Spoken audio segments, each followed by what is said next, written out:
Hey, hey, y'all. 55. Here we come. All right. It's going to get good today. You're going to enjoy this. All right. Common denominators. You probably know, already dealt with this before. This is a numerator.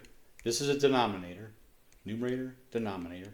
That's a fraction. Every fraction is some kind of a problem. I can't quite put my finger on what type of problem. Anyway. That's all you're doing with denominators. That is a denominator at the bottom. If you have fractions that have the same denominator, we've already done that several times. Let's say it's 2/7 plus 3/7. You just take the 7 one time. You don't say 14. It's just the same 7. 2 plus 3 is 5, and that's all there is to it. Boom. All right. If you have fractions with different denominators, you're going to have to use your knowledge about multiplying and dividing to find a common denominator. You can't just go, and I've seen this happen before. You've probably seen this. They're like, oh, look, 1/4 plus 2/3. Oh, I got it. 1 plus 2 is 3. 4 plus 3 is 7. Yeah, I got it. Wait a minute. That can't be right. 2/3 is more than a half, right? More than a half of a pie. If you eat more than a half of a pie and you also eat a quarter of the pie, how can you have only eaten 3 out of 7? 3 out of 7 is less than half. Not possible. So that's not what you do. These two numbers need to be the same. To me, math should be as easy and simple as possible. So you want to choose the number that 4 and 3 both go into. Remember least common multiple? Remember that? Least means the smallest. Common means it's both of them or 3 of them. Multiple, you tell me, what are the multiples of 4? 4, 8, 12, 16, and so on. What are the multiples of 3? 3, 6, 9, 12. And you should see, oh, the smallest multiple of 3 and 4 is 12. I'm going to choose that one. That's what you want to do.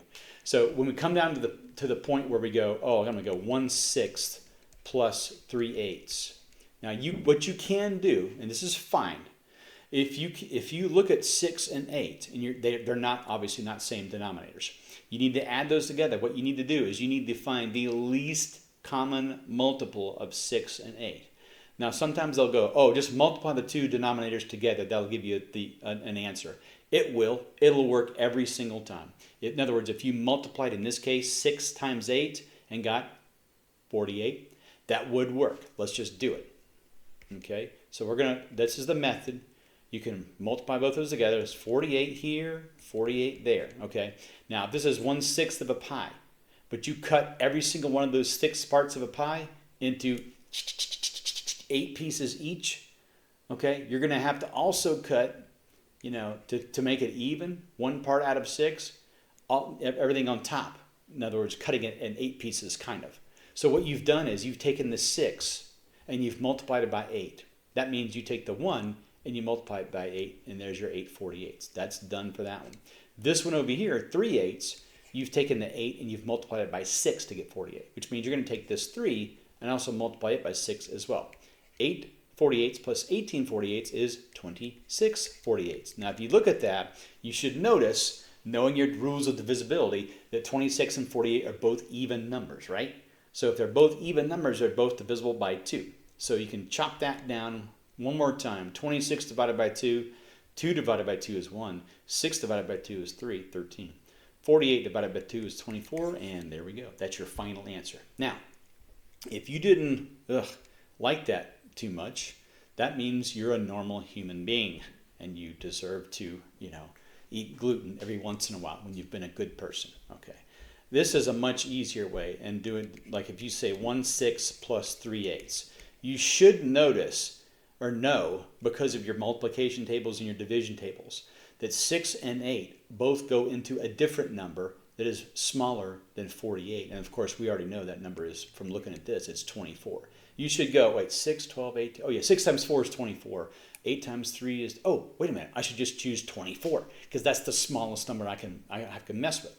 So 24 and 24 instead of going 48 and 48, right? Okay, so what do you do to the 6 to make it into a 24? You multiply by 4. So 1 times 4, yoink, there we go. 8, what do you do to the 8 to make it into 24? You multiply by, I'm not going to give you the answer. It's just, hold on, I'll write a little clue here, like there.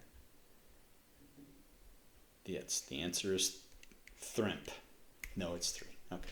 So 3 times 3 then would be 9, right? Well, 4 plus 9 is 13 over 24. Same thing we got here. Easier that way. But if you get stuck or whatever, you can't think of it, you can just multiply the denominators together and that'll work fine. In fact, if you have three fractions, you can multiply all 3 of the denominators together and you'll get the answer. But just be aware, you're likely going to have to do some chopping down, and maybe by 3s or by 5s or by 2s or something like that. So, all right, let's try one. Subtract 1/2 minus 1/6. Well, all right, if you don't like that way, you can just, here, let's rewrite it like that. Well, your question is, what number do 2 and 6 go into? And of course, if you went, oh, they both go into 12. Yeah, that's correct. They both go into 12. What's a smaller number that both 2 and 6 go into? And of course, the answer is 6, right? They both go into 6. 6 does go into 6 one time. In other words, you can take the 6 times what is 6? 1. So then you do the same thing here. 1 times 1. Just leave it.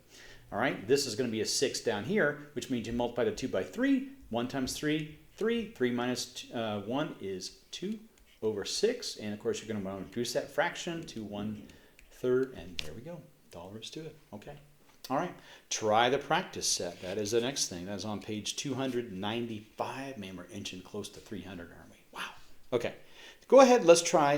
Let's just do A, B, and C all together. Pause it. Do A, B, and C. Come back. All right, we're going to add here, and we can, it doesn't matter what order we do these in. A is going to be 7/8. What you've done is you've turned 1/2 into 4/8. 4/8 plus 3/8 is 7/8, right? B will be 5/8 because you're going to add 3/8, and then of course 1/4 will turn into 2/8. So 3/8 plus 2/8 is 5/8. There we go. Okay, C, 3/4 plus 1/8. That'll be the same thing as 6/8 plus 1/8, and that will be 7/8 again. Okay, now pause it and try D, E, and F. Okay, same thing here. It's going to be 1/4. Now, if you look at this, 2 and 4 both go into 4. So you're going to want to like 2/4 minus 1/4 is 1/4. Okay, for E, you've got 8 is your common denominator. So 5/8 minus 1, that'll be 2/8. Will be 3/8. Okay, F, 3/4 minus 3/8. Well, let's make these, instead of 3/4 minus 3/8, let's go ahead and make these both into 8s, right? So there we go. 4 times 2 is 8, so 3 times 2 is 6. So 6/8 minus 3/8, and the answer is, again, 3/8. There we go. Okay, have a good time with these today. Knock this out as fast as possible. Do the dishes. Vacuum the floor, tar the roof, milk the goats, and that should do it for today. See ya.